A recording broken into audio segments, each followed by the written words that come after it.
Stand up and provide proof you live here. This is my residence. I'm offering you verification through the front desk. You have no legal cause to detain me. You don't get to dictate the rules. Refusal to comply means trespassing. I am not refusing. I'm documenting an unlawful arrest. The sun-drenched Saturday afternoon was supposed to be a symbol of a dream fulfilled. The air in the quiet, tree-lined suburban neighborhood smelled of freshly cut grass and the promise of a peaceful life. For Robert Jackson, a 56-year-old structural engineer with calloused hands and a mind that saw the world in angles and load-bearing capacities, this was it. This was the culmination of 30 years of hard work, of saving, of planning. He and his wife, Dr. Sarah Jackson, a 54-year-old university historian who could trace the roots of injustice through centuries of documents, had just closed on their forever home. The moving truck had left the day before, and now they were unloading the last of their personal items from their new, slightly used cargo van. It was a moment of quiet triumph. Robert lifted a heavy box labeled University Press Research, passing it to Sarah. He saw the sweat on her brow and the smile on her face, and his heart swelled. They weren't just moving boxes. They were moving a life, a shared history into these new walls. But before we get into the heart of what happened next, an event that would shatter their peace and send shockwaves through the federal government, I need you to do something for me. Pause for a moment and drop a comment below. Tell me, have you ever felt like you were being judged unfairly based on your appearance? A simple yes or no. And if you believe that no citizen should have to prove their right to exist in their own neighborhood, hit that subscribe button. Because what happened to the Jacksons is a story that every American needs to hear. As Robert turned back to the van, the serene afternoon was shattered by the screech of tires. Two dark, unmarked sedans swerved to the curb, boxing their van in. Doors flew open, and 4 men in tactical vests emblazoned with the bold letters ICE emerged. 2 of them, younger and more aggressive, strode towards the Jacksons. Their hands were resting on their sidearms, a posture of immediate intimidation. The lead agent, a man in his mid-30s with a hard-set jaw and eyes that seemed to be searching for a fight, spoke first. His voice cut through the suburban quiet like a blade. "Step away from the van. Put your hands where I can see them." Robert and Sarah exchanged a look of utter confusion. They complied, Robert setting down a box of antique books. "Is there a problem, officers?" Robert asked, his voice calm and steady, the voice of a man used to solving problems, not causing them. The lead agent, whose name they would later learn was Evans, ignored the question. "What are you doing here?" "Whose van is this?" he demanded. Sarah, a woman who had lectured on the Constitution to halls of university students, stepped forward slightly. "This is our van, and this is our new home," she said, gesturing to the house behind them. "We're unloading our belongings. We just moved in." Agent Evans sneered. "Agent Evans, we got a call," he said vaguely. "Suspicious activity. A van like this, people moving things in and out quickly. We need to see some identification. Now." The accusation hung in the air, unspoken but heavy. "You don't belong here." Robert's mind, trained to see stress points and structural flaws, immediately identified the flaw in the agent's logic. "Officer," he began, his tone respectful but firm, "what specific suspicious activity was reported? Were homeowners moving our personal property in broad daylight?" Sarah continued the thought, her historian's precision coming to the forefront. "And on what grounds are you detaining us? You've blocked our vehicle and are demanding our papers. That constitutes a seizure under the Fourth Amendment. To do that, you need reasonable, articulable suspicion of a crime." The 2 agents exchanged a look. The younger one, Miller, seemed uncertain, but Evans's expression hardened. He wasn't used to being questioned, especially not with legal terminology. He saw it not as a citizen exercising their rights, but as a challenge to his authority. "Ma'am, I'm not here for a law lecture. I'm here because we have a job to do. Now I need to see your IDs." The confrontation was drawing attention. A neighbor across the street, Mr. Henderson, had been watering his prize-winning roses. He lowered his hose, his brow furrowed. Another neighbor, a young woman 2 doors down, discreetly pulled out her phone and began recording from her living room window. The suburban stage was set, and the players were locked in a dangerous standoff not of weapons, but of rights versus perceived authority. Robert, sensing the escalation, decided to comply, but under protest. "We will show you our identification," he said, moving slowly. "But I want it on the record that we are doing so under duress, and we do not consent to this detention. My wallet is in my back pocket." As Robert reached for his wallet, Agent Evans tensed. "Slowly!" He barked, his hand tightening on his weapon. The beautiful Saturday afternoon now felt charged, dangerous, and irrevocably broken. The dream was turning into a nightmare. Robert slowly produced his wallet and handed his driver's license to Agent Evans. Sarah did the same. Evans snatched them, his eyes scanning the cards with a cynical disbelief. The addresses were local, but not for this specific affluent street. Of course, they hadn't had time to update them yet. The closing was just 48 hours ago. "These addresses aren't for this house," Evans stated, as if he'd uncovered a major deception. "As we said, we just moved in," Sarah explained patiently. "The paperwork is in the house. The deed, the closing documents. The van is registered to us. You can check." But Evans wasn't interested in de-escalation. In his mind, the questioning of his authority had already branded the Jacksons as uncooperative. He turned to his partner. "Miller, run these." Miller took the licenses and walked back to their sedan, leaving Evans to stand guard over the 2 middle-aged professionals. For several long minutes, they stood in silence, the subjects of a federal investigation on their own front lawn. Robert's mind was racing, calculating the potential outcomes, the legal ramifications. Sarah was doing the same, running through case law from Terry versus Ohio to more recent precedents on racial profiling. She knew they were in the right, but she also knew that being right was no guarantee of safety when dealing with an officer determined to prove a point. Mr. Henderson had now turned off his hose and was watching intently from his porch. The young woman's phone remained pointed in their direction. The silent audience was growing. "What do you think is the most important right a citizen has when interacting with law enforcement? Let me know your thoughts in the comments." Miller returned from the car, a tablet in his hand. He spoke to Evans in a low voice, but Sarah's sharp hearing caught the key phrases. "Clean, no warrants. He's an engineer. She's a professor." The information should have ended the encounter. It was exculpatory. It proved they were exactly who they said they were, law-abiding citizens. Miller looked at Evans, expecting the senior agent to hand back the licenses and leave. But Evans had invested too much ego in this stop. Backing down now in front of the neighbors would feel like a defeat. So he doubled down. He walked back to Robert and Sarah. "I'm going to need to take a look inside your van," he said, his voice flat. It wasn't a request. It was a demand. Sarah's response was immediate and clear. "On what grounds, officer, you have our identification? It's clean. You have no probable cause to believe a crime has been committed. Therefore, you have no legal basis for a search. We do not consent." She wasn't argumentative. She was stating facts. But to Agent Evans, these facts were an attack. His face flushed with anger. "Ma'am, your lack of cooperation is giving me probable cause." It was a rookie mistake, a fundamental misunderstanding of the Fourth Amendment that a first-year law student could dismantle. And a woman who had taught constitutional history for 2 decades certainly could. "No officer, it absolutely does not," Sarah stated, her voice unwavering. "Asserting our constitutional rights is not in itself a suspicious act. The Supreme Court has been abundantly clear on that point. You cannot use our refusal to consent as the basis for a search. That is circular logic, and it is illegal." The parking lot seemed to fall silent. Evans was trapped. He had no facts, only a flimsy, prejudiced tip and his own escalating anger. He looked from Sarah's determined face to Robert's stoic expression, then glanced at the neighbor recording on her phone. He had been publicly corrected, his authority questioned, and his legal ignorance exposed.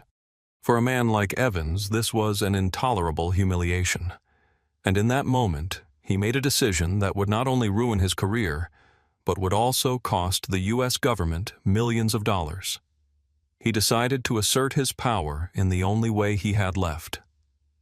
"That's it," he said, his voice tight with fury. "You're interfering with a federal investigation. Turn around. Place your hands behind your backs. You're both under arrest." Robert and Sarah stared at him, stunned into silence for the first time. Arrest for what? For unloading their own van, for knowing their own rights. "You have to be kidding me," Robert said, his voice a low rumble of disbelief. Evans pulled out his handcuffs. "Does it look like I'm kidding?" The cold, hard click of the metal ratcheting shut around Sarah's wrists was the loudest sound on the quiet street. Then another click as Robert's hands were bound.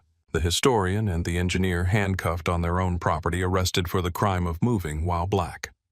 The neighbor's camera kept rolling, capturing every shameful second.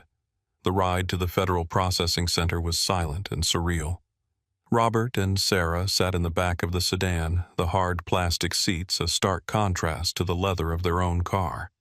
The air was thick with the smell of cheap air freshener and an undercurrent of injustice. Agent Evans drove his knuckles white on the steering wheel, while Miller sat in the passenger seat staring out the window, refusing to make eye contact. The reality of the situation was beginning to sink in. They arrived at a nondescript federal building and were escorted inside past agents who gave them cursory, indifferent glances. They were just two more bodies in the system. They were taken to a processing area where a supervising officer, a man named Henderson, a bitter irony sharing a name with their watchful neighbor, was on duty. Supervisor Henderson was a 25-year veteran with tired eyes that had seen it all. He looked up from his paperwork as Evans brought the Jacksons in. "What have we got, Evans?" he asked, his voice weary. "Interfering with a federal investigation," Evans announced with a hint of pride. Henderson looked at the well-dressed, middle-aged black couple in handcuffs. They didn't fit the usual profile. "Interfering with what investigation?" "Suspicious activity, potential smuggling." They were uncooperative, refused a search of their vehicle. Henderson sighed. This was already sounding thin. He began the standard booking procedure, starting with their belongings. He took Robert's wallet first, cataloging its contents. Then he took Sarah's purse. He pulled out her wallet, and inside, nestled next to her driver's license, was her university faculty ID, complete with her photo entitled Dr. Sarah Jackson, Professor of American History. He paused. He looked at the ID, then at Sarah, then back at the ID. He picked up Robert's wallet again and found his professional engineering license and his corporate ID for a major national firm. He held up the two pieces of identification. "Evans," he said, his voice dangerously quiet. "Did you verify any of this?" "They were belligerent." Evans insisted, his bravado starting to crack under Henderson's steady gaze. Henderson ignored him. He picked up his desk phone and made a call to the university's history department. The conversation was brief. He hung up and stared at Evans. "I just confirmed," Henderson said, his voice barely a whisper, "that we have just arrested Dr. Sarah Jackson. She literally wrote a textbook on the Fourth Amendment that is used by 3 different law schools in this state." The blood drained from Agent Evans's face. Supervisor Henderson stood up his chair, scraping loudly against the floor. He walked over to the Jacksons. "My deepest apologies," he said, his voice filled with a gravity that had been absent before. "There has been a terrible mistake." He personally unlocked their handcuffs. He then turned to Evans and Miller. "My office. Now." The door to Henderson's office shut, but his furious, muffled voice could be heard through the glass. Within minutes, the regional director was on the phone. Within an hour, an assistant U.S. attorney was on site, looking pale and deeply concerned. The Jacksons were not questioned. They were offered coffee water and profuse apologies. Sarah, composed and clear-headed, made their demands. "We want copies of everything. she stated. The initial tip, all radio traffic dash cam footage, your body cam footage, the arrest report, and Officer Evans's written statement of probable cause. We want it all, and we want it tonight. There was no argument. The federal apparatus, so clumsy and brutal in its initial action, was now scrambling to mitigate a disaster of its own making. The Jacksons were released just under 4 hours after their arrest. As they stepped out of the federal building and into the evening air, the sun had set on their dream day. But a new day was dawning, a day of reckoning. The first call they made was to one of the most prominent civil rights attorneys in the country. By Monday morning, the video from their neighbor's window had been sent to a national news outlet.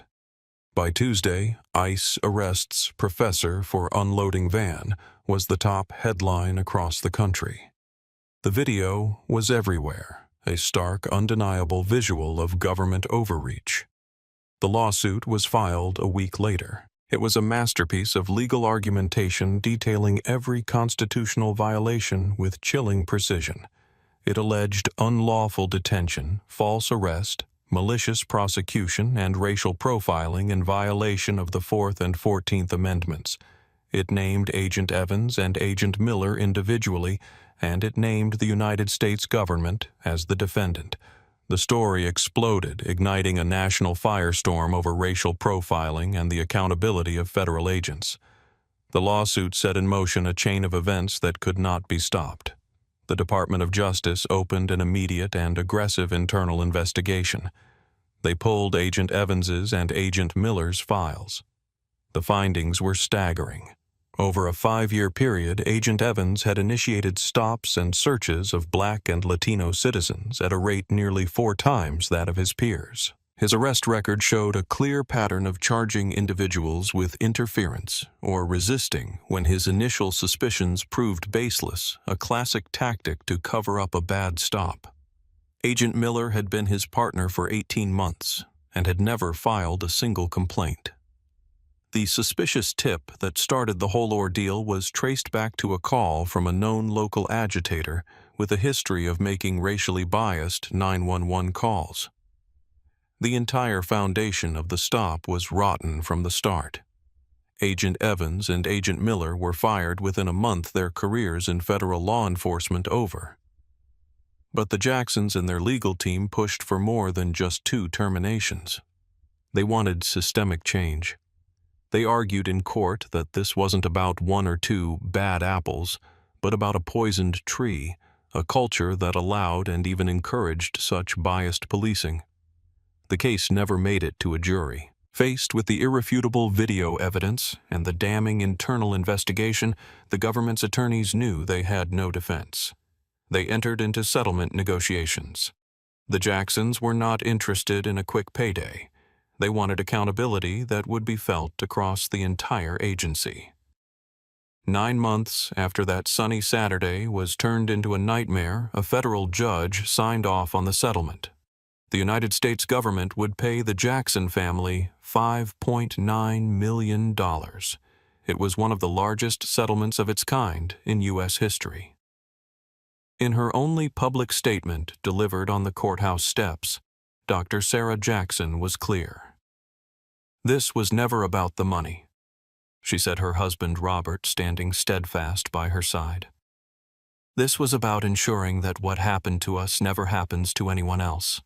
It was about forcing a system that operates in the shadows to be dragged into the light.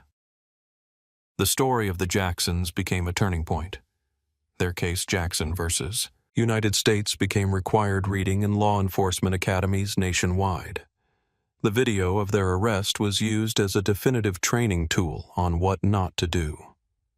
A powerful illustration of how bias and ego can lead to catastrophic constitutional violations. As for the settlement, the Jacksons stayed true to their word. They used the majority of the $5.9 million to establish the Jackson Foundation for Civil Rights and Accountability. The Foundation's mission is twofold: to provide funding for legal aid to victims of police misconduct and to support educational programs that teach citizens, especially young people, about their constitutional rights. David Evans never worked in law enforcement again. He was disgraced a poster child for profiling and abuse of power. The reforms forced upon the agency as part of the settlement, including enhanced bias training, a robust early warning system for problematic agents, and stricter criteria for what constitutes reasonable suspicion, began to slowly change the culture of the department. Robert and Sarah Jackson still live in their forever home. The memory of that day has not faded, but it no longer defines them. They continue their work, he as an engineer, she as a historian. But now they have another title advocates. They proved that two citizens armed with knowledge and courage could stand up to the full force of their government and not only win, but force it to be better. The quiet of their suburban street returned, but it was a different kind of quiet now. It was a peace that had been fought for a tranquility earned through a trial by fire. Sometimes when Robert is out in the yard, his neighbor Mr. Henderson will give him a nod of deep respect. The community that had witnessed their humiliation now saw them as symbols of strength. The Jackson story is a powerful reminder that the rights we hold dear are not self-enforcing. They exist only because people are willing to stand up for them to challenge injustice, even when it is inconvenient and frightening. Their experience shows that even in the face of systemic bias, accountability is possible. It is a long and difficult road, but it is a necessary one. What is your single biggest takeaway from the Jacksons' ordeal? And what do you believe is the most effective way to ensure law enforcement accountability in our communities? Share your thoughts below. Your voice matters in this conversation. And if stories like this, stories of justice and the fight for civil rights are important to you, please subscribe and support our channel. You've been standing here too long. What are you really doing in this area? I'm waiting for my ride share. I'm a civil rights attorney. You have no cause to stop me. That car is fake. Turn around now, or I'll put you in cuffs. I am complying under protest. This is an unlawful arrest, and your camera is recording everything. David Collier had won landmark civil rights cases that changed laws. But he never imagined his most challenging legal battle would begin on a sunny Tuesday afternoon on a downtown sidewalk waiting for a car. At 45, he was a man who commanded respect in a courtroom, his arguments weaving together law history and a deep-seated belief in justice. His voice, calm and measured, had swayed juries and convinced appellate judges. Dressed in a tailored navy suit, the kind of attire that was his daily uniform, he stood outside the Gilded Spoon, one of those downtown eateries where lunch meetings were about power and influence as much as they were about food. The meeting had been a success, securing funding for a new pro bono initiative. He'd just messaged his wife that he was on his way home, a small, satisfied smile touching his lips as he checked his email. The afternoon sun was warm, glinting off the chrome of the passing luxury cars. It was a perfectly ordinary moment in a life built on extraordinary work. A few blocks away, Officer Evan Riley, 34, was having a bad day. It was always a bad day in his mind, just different shades of it. 8 years on the force had curdled his initial desire to help people into a hard, cynical knot of suspicion. He saw the world in black and white, but his categories weren't good and evil. They were belongs and doesn't belong.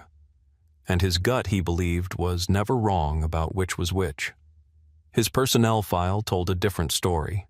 9 complaints in 8 years, 7 of them alleging racial bias. 2 had been sustained, leading to slaps on the wrist, a written reprimand, a mandatory de-escalation seminar he'd slept through with his eyes open.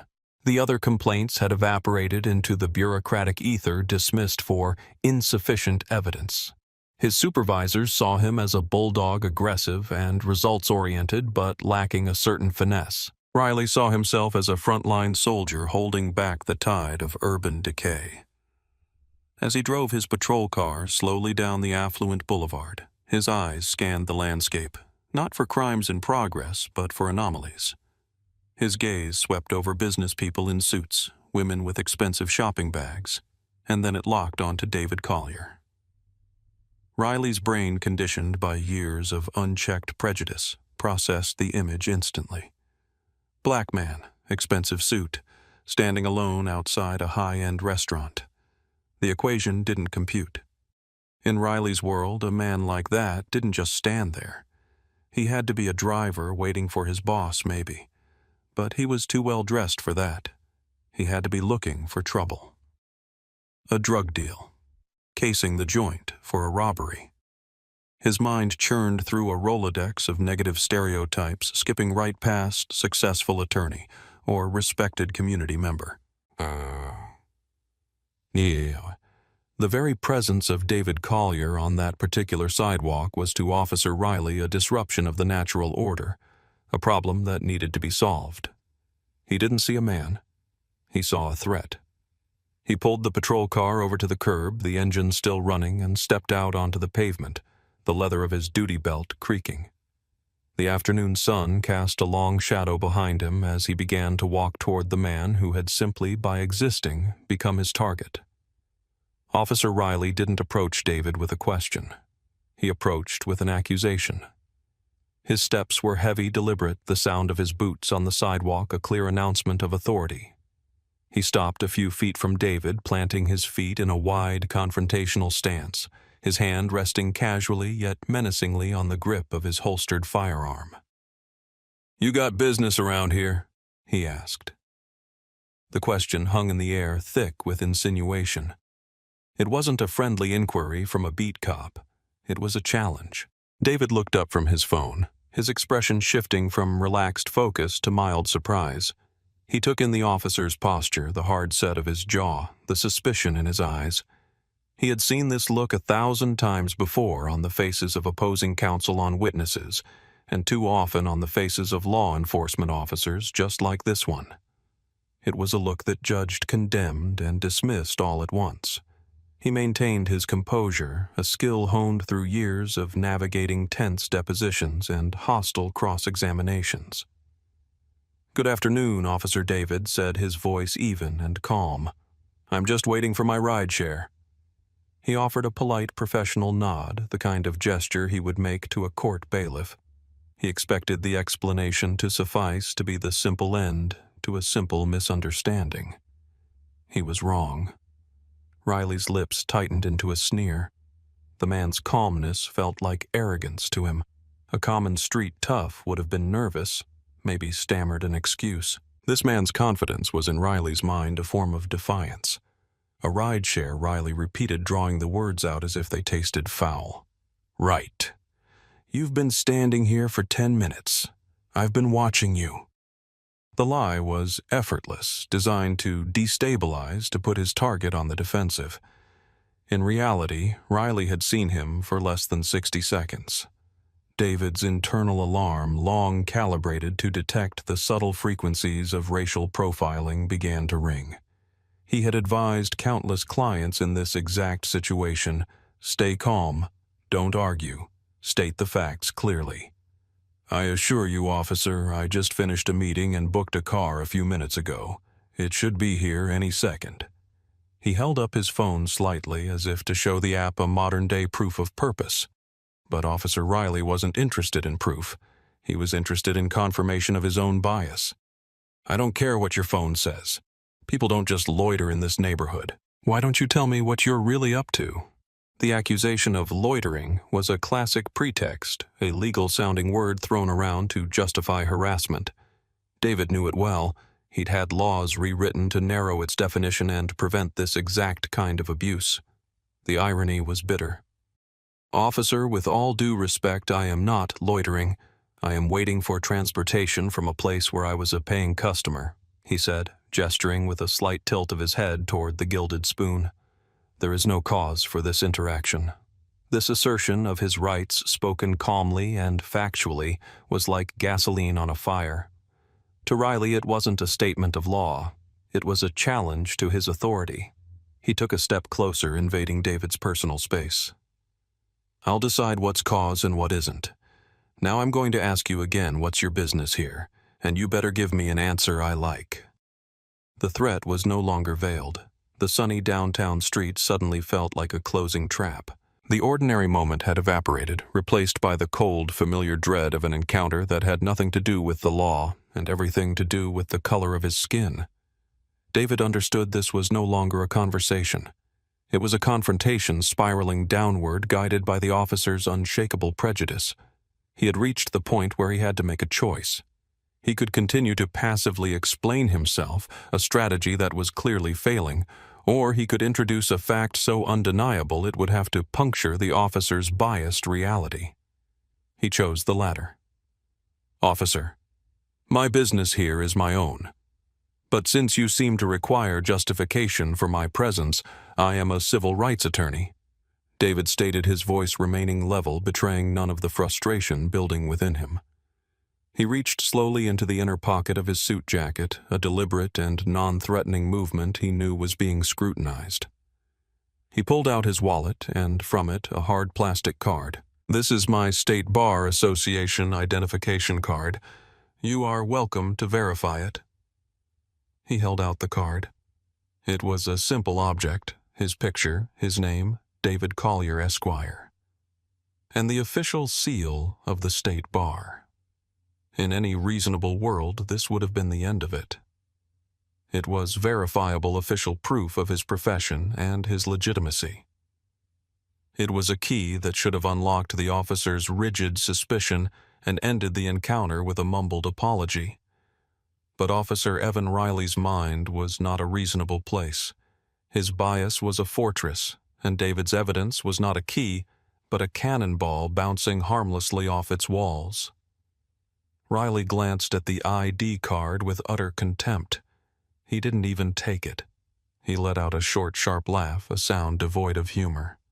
"An attorney. Is that what you're going with today?" he sneered. "Let me tell you something, pal. I've seen better fake IDs from college kids. You can print anything you want on a piece of plastic these days." The dismissal was absolute. In Riley's worldview, a man who looked like David couldn't be a high-powered attorney, so the ID had to be fraudulent.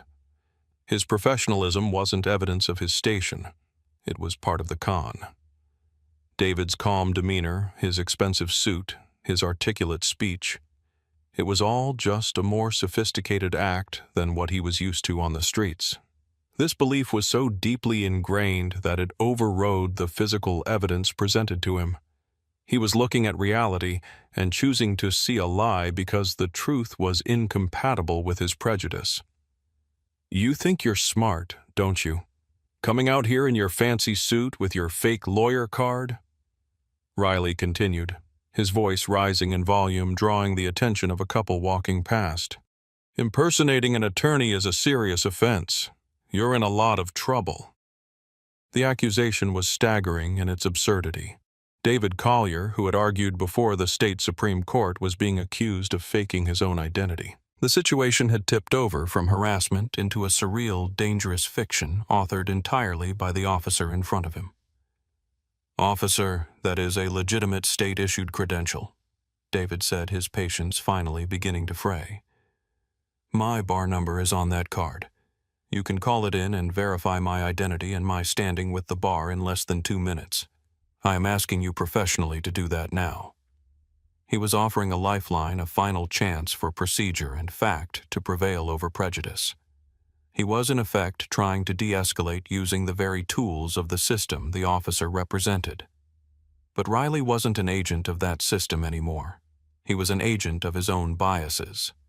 He saw the request not as a reasonable step, but as a delaying tactic.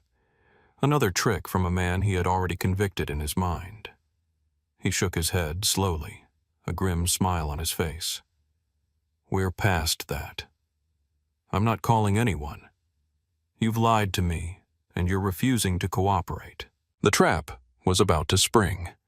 The moment David knew was coming arrived with a brutal finality. Officer Riley had constructed his own reality, one in which a civil rights attorney was a loitering criminal, and a state bar card was a cheap fake. There was no room for truth, only for the confirmation of his prejudice. "That's it. You're done," Riley announced, his hand moving from his gun to his handcuffs. "Turn around. Put your hands behind your back." David stood his ground for a second, the sheer injustice of the command washing over him. He had done nothing wrong. He was a citizen, an officer of the court being treated like a felon on a sunlit street for no reason other than a policeman's bigotry. "Officer, on what grounds?" David asked, his voice steady, projecting so that anyone nearby might hear. "I have identified myself. I have violated no laws. This is an unlawful arrest." Riley's face contorted with rage. "Grounds? I've got loitering, and now I've got resisting an officer. Turn around now or I'll put you on the ground." The threat was real. David knew that to physically resist would be catastrophic. He had a choice: escalate and risk violence, or comply and fight this battle where he knew how to win in a court of law. He made the calculated decision to submit, but not in silence. As Riley grabbed his arm, David raised his voice, not shouting, but projecting with the clarity of a courtroom orator. "I am complying under protest. My name is David Collier. I am an attorney. This is an unlawful arrest." He saw what he'd hoped for out of the corner of his eye. A woman standing at the restaurant's large picture window had her phone up recording. Across the street, a young man on a bench did the same. The scene was no longer just his word against the officers. It was being documented. Riley wrenched David's arms behind his back with unnecessary force, the sharp metal teeth of the handcuffs biting into his wrists. The cold steel against his skin was a profound violation, a symbol of everything he had fought against his entire career. He was marched toward the patrol car, a spectacle of humiliation for the growing number of onlookers. He was no longer David Collier, Esquire. He was just another black man in handcuffs. His tailored suit, a mockery, his dignity stripped away under the bright afternoon sun. The doors of the Gilded Spoon opened, and a few patrons stepped out, their faces a mixture of shock and confusion. Their phones all pointed in one direction. The clicks of the recordings were almost as loud as the snap of the car door, shutting him into the darkness of the back seat. The drive to the precinct was a 12-minute exercise in forced composure. Locked in the back of the patrol car, the cage separating him from Officer Riley David focused his mind. He pushed down the rage and the humiliation, channeling his energy into what he did best: building a case. He mentally cataloged every detail. The time of the initial stop, 2:15 p.m. Riley's refusal to verify his credentials. The exact baseless charges cited: loitering and resisting. The unnecessary tightness of the cuffs. The officer's failure to read him his Miranda rights. He noted the number on the patrol car's partition. He committed Riley's badge number, which he had made a point to read to memory. He was no longer just the victim of this injustice. He was becoming its chief prosecutor. The world outside the tinted windows blurred into a meaningless stream of light and color. Inside the car, everything was sharp, clear, and damning. When they arrived at the precinct, Riley led him through a side door into a noisy, chaotic booking area. The air was thick with the smell of stale coffee and disinfectant. He was paraded past a long desk where a gray-haired, weary-looking desk sergeant sat observing the flow of human misery. The sergeant, a man named Miller, who had been on the job for 25 years, looked up as Riley approached. He saw the man in the expensive suit, his face a mask of calm control, and then he looked at Riley's smug, triumphant expression. Sergeant Miller had seen this movie before, and it rarely ended well for the department. "What do you have?" Riley Miller asked, his voice flat. "Got a guy loitering downtown giving me a hard time. Claimed to be a lawyer, gave me a fake ID," Riley said, pushing David forward toward the desk. David spoke for the first time since being put in the car, his voice cutting through the noise of the room. "Sergeant, my name is David Collier. That officer arrested me without cause after I presented him with my state-issued Bar Association card and he refused to verify it. I demand to speak with my attorney and with this officer's supervising lieutenant." Sergeant Miller's eyes narrowed. He looked from David's composed face to Riley's defensive posture. The kid was breathing too hard, too amped up. This wasn't the calm of a good arrest. It was the adrenaline of a bad one. "He showed you D. Miller asked Riley, his gaze unwavering. "A piece of plastic. Could have been a library card. Riley scoffed. Let me see it, Miller commanded. Riley reluctantly pulled David's bar card from his pocket and tossed it on the desk. Miller picked it up. He'd seen hundreds of them over the years. It looked real. The hologram was right. The seal was crisp. He turned it over in his hands. Collier, you said he asked, looking at David. David nodded. Miller turned to his computer terminal, his fingers moving slowly over the keyboard. He typed the name into the State Bar's public database. He fell silent, his eyes fixed on the screen. He scrolled down and then scrolled down again. His face, already weary, seemed to age another 10 years. He swiveled his chair back to face Riley, whose smug look was beginning to falter. Riley Miller said, his voice dangerously quiet. Do you have any idea who this is? He tapped the screen. This man is not just an attorney. He is David Collier. He argued Johnson versus the state in front of the damn Supreme Court. He's probably the most prominent civil rights lawyer in this half of the country. The room fell silent. Riley's face went white. The full catastrophic weight of his actions finally crashed down upon him. He hadn't just arrested a man. He'd arrested a reckoning. The videos hit the internet like a flash flood. The first was uploaded by the young man on the bench, his angle capturing the entire interaction from across the street. The audio was clear, David's calm, articulate explanations, Officer Riley's aggressive escalating demands, the moment David identified himself as an attorney, and Riley's mocking dismissal. Then came the second video from the woman inside the restaurant, her view tight on David's face, showing his utter disbelief as the handcuffs were snapped onto his wrists. Within an hour, a local news blogger had mashed them together, added a headline, "Civil rights attorney arrested for waiting while black," and posted it to social media. The story exploded. The hashtags started trending almost immediately. Hashtag Justice for David Collier. Hashtag Waiting for a Ride. Hashtag This is why we kneel.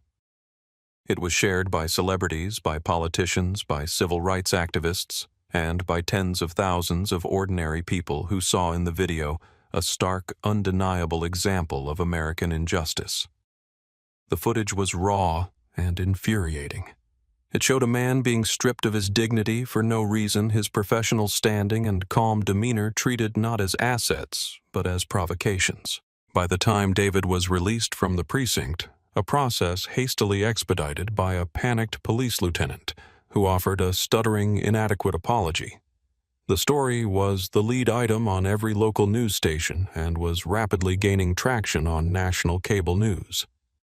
His phone returned to him with his other personal effects was buzzing uncontrollably with calls and texts from his family, his law partners, and reporters from across the country.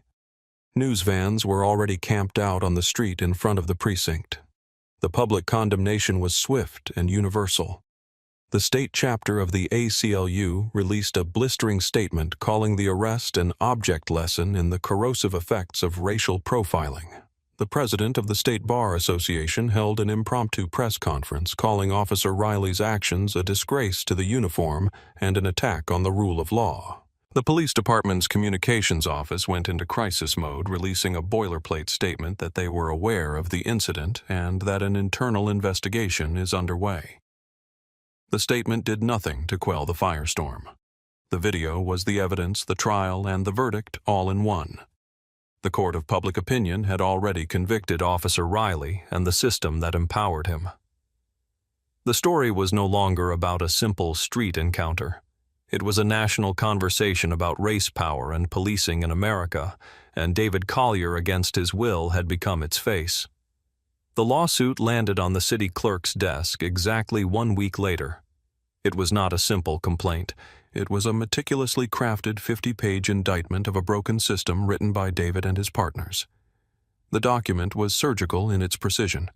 It named Officer Evan Riley for unlawful arrest, false imprisonment, and the violation of David's First and Fourth Amendment rights.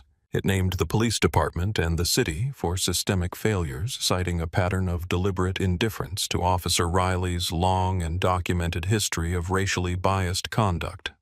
The lawsuit detailed all 9 prior complaints against Riley, presenting a damning portrait of a department that repeatedly ignored warning signs and failed to remove a problematic officer from the street. The core of the case, however, was not the legal arguments, but the undeniable evidence. The plaintiff's primary exhibits were the viral videos themselves submitted from multiple angles, their clarity leaving no room for dispute. Every word, every action was captured for a jury to see. For the city's legal department, it was a waking nightmare. They had no defense. They couldn't claim David was a threat. He was a pillar of the legal community. They couldn't claim he was uncooperative. The video showed him calm and articulate until the moment he was wrongfully arrested. They couldn't claim it was a simple misunderstanding. Riley's sneering dismissal of David's credentials was a clear demonstration of malicious intent. A jury trial would be a public crucifixion.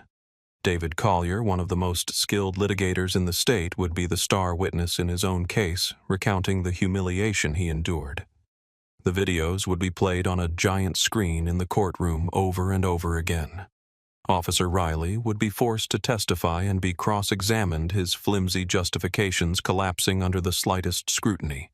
The department's failure to act on his prior complaints would be laid bare. The potential for a massive punitive jury award was astronomical. The public relations damage was already catastrophic. A trial would only compound it. The city's attorneys knew they had only one move: damage control. They approached David's legal team with an offer to enter settlement negotiations almost immediately. They wanted to make this go away to stanch the bleeding. David agreed, but with one non-negotiable condition: the settlement would not be confidential. The details had to be public, a clear admission of wrongdoing. The negotiations were brief. The city, desperate to avoid further public outcry, ultimately agreed to a settlement of $3.7 million. For David, the money was never the point. It was a tool. It was a number large enough to make headlines, large enough to force change, and large enough to serve as a public testament to the price of injustice. The fallout was swift and decisive. As part of the settlement, the city did not have to admit liability, but the facts spoke for themselves. 3 weeks after the settlement was announced, following a perfunctory internal affairs investigation that could only reach one conclusion, Officer Evan Riley was fired. His termination letter cited gross misconduct and a pattern of behavior that brought the department into disrepute. His name was submitted to the National Decertification Index, ensuring that his career in law enforcement was permanently over. He could never again wear a badge and carry a gun in any jurisdiction in the country. But the consequences didn't stop with one officer. The public outcry and the high-profile nature of the case attracted the attention of the U.S. Department of Justice, which launched a full-scale pattern and practice investigation into the city's police department. Their findings, released a year later, confirmed what David's lawsuit had alleged: systemic failures in training, supervision, and discipline, particularly concerning racial bias. The investigation resulted in a legally binding federal consent decree forcing the department to implement sweeping court-monitored reforms. Months later, the noise had faded. The news cycle had moved on. The city had written the check. David Collier sat in his quiet office late one evening, the city lights twinkling outside his window. The framed copy of his Supreme Court argument hung on the wall, a testament to a career spent fighting for others. He looked at it then, at the faint residual marks on his own wrists, visible only to him. The profound, gut-wrenching irony of his ordeal had never left him. He had dedicated his life to defending the Constitution for the marginalized and the powerless, only to have his own rights so casually and completely violated. The $3.7 million was in a trust funding civil rights fellowships for young lawyers. It was doing good work, but it couldn't erase the feeling of being handcuffed on that sidewalk, of being seen as a threat in a world he had worked so hard to improve. The victory felt hollow because the battle should never have been necessary. His case was a win, a big one. But he knew with a certainty that chilled him that on that same day hundreds of other people who weren't famous lawyers, People who didn't have a video camera to save them had faced their own Evan Rileys and lost. Their stories were never told, their injustices never rectified. His fight had ended in a multi-million-dollar settlement and systemic reform. Theirs ended in a jail cell, a lost job, or worse. The real work, he knew, was not just about winning the landmark cases, but about creating a world where they were no longer needed. What does it truly take to change a system that allows prejudice to wear a badge? And how can we ensure that justice isn't only for those who can command the public's attention? We'd be honored to hear your thoughts in the comments below. If these stories matter to you, please consider supporting our channel so we can continue to demand accountability.